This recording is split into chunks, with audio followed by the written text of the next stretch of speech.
Hi friends, welcome to Prasanna home kitchen. ఈరోజు నేను చేయబోయే రెసిపీ ఏంటంటే ప్రాన్స్ కర్రీ. ఇప్పుడు తయారు చేసుకునే విధానం చూద్దాము. ముందుగా స్టవ్ పై బాండి పెట్టుకొని అందులో కొంచెం ఆయిల్ వేసుకోవాలి.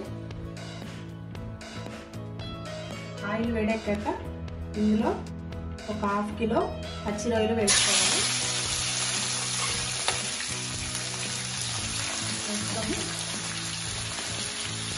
అందులో 1 స్పూన్ పసుపు, 1 స్పూన్ సాల్ట్,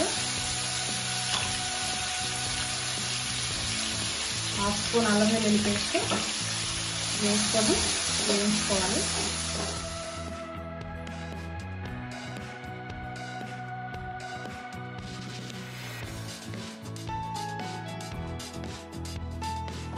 ఇందులోనే వాటర్ అంతా ఎగిరిపోయే వరకు మూత పెట్టుకొని ఉడికించుకోవాలి. ఇందులోనే వాటర్ అన్నీ ఎగిరిపోయాయి. తర్వాత దీన్ని ఒక బౌల్లోకి తీసుకోవాలి. ఇలా బౌల్లోకి తీసుకోవాలి. తర్వాత అదే ప్యాన్లో ఆయిల్ వేయాలి. ఆయిల్ వేడెక్కాక అందులో 1 స్పూన్ జీలకర్ర వేసుకోవాలి. తర్వాత ఆనియన్ ముక్కలు, పచ్చిమిర్చి ముక్కలు వేసుకోవాలి. వేసుకొని వీటిని ఫ్రై చేసుకోవాలి. ఆనియన్స్ కొంచెం ఫ్రై అయ్యాక కరివేపాకు వేసుకోవాలి.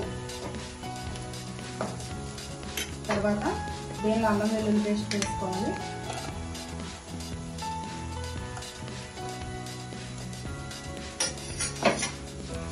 వేసుకొని అల్లం పచ్చివాసన పోయే వరకు వేయించుకోవాలి.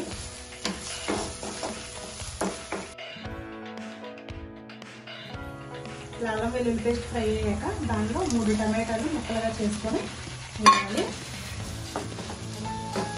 టమాటా ముక్కలు ఉడికే వరకు మగ్గించుకోవాలి. టమాటాలు వేగాక ఇందులో ధనియాల పొడి 1/2 స్పూన్, గరం మసాలా 1/2 స్పూన్, కొంచెం సాల్ట్ వేసుకోండి.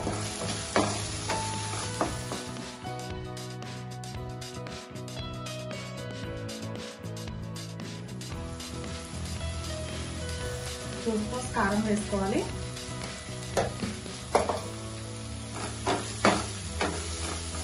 తర్వాత మనం వేయించుకొని పక్కన పెట్టుకున్న రొయ్యల మిశ్రమాన్ని కూడా వేసుకోవాలి.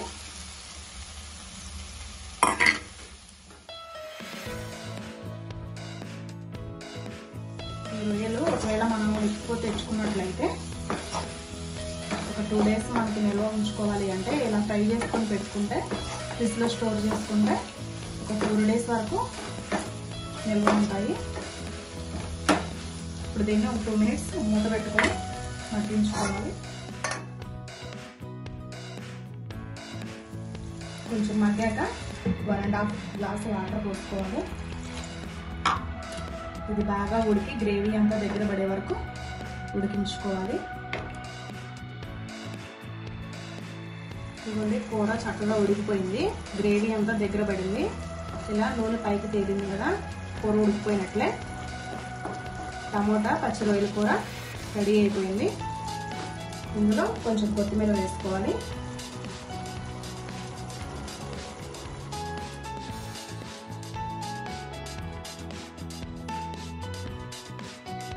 నా ఛానల్ని ఫస్ట్ టైం ఎవరైనా చూస్తున్నట్లయితే సబ్స్క్రైబ్ చేయండి, లైక్ చేయండి, షేర్ చేయండి. ఎలా ఉందో కామెంట్ చేయండి.